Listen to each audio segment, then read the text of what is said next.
morka buvo rožinė. Labas tau sakau,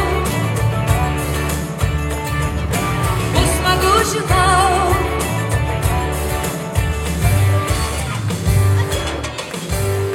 Kodėl mes sugalvojame, kad reikia jums padėti užaugti?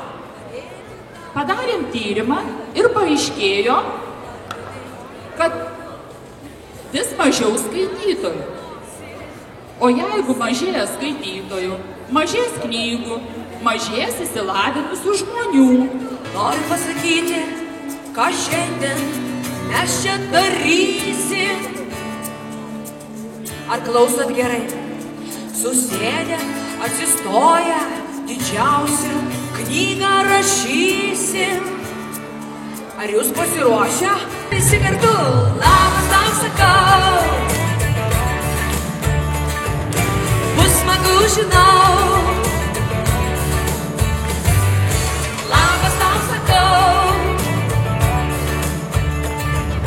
Bus smagu žinau.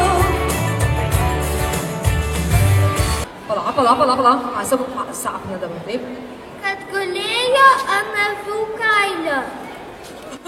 Sapnas prasidėjo taip, kad jie būtų guli ant avikailio. Sapnavo, kad jie plaukė be valčio ir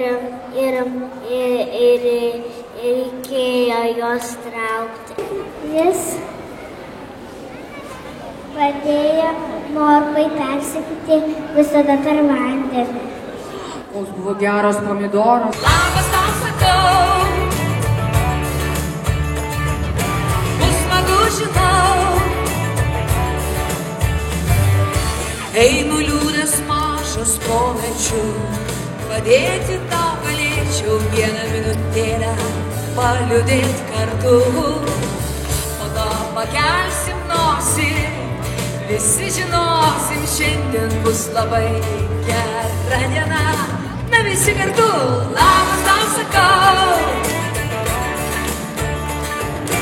Bus smagu žinau.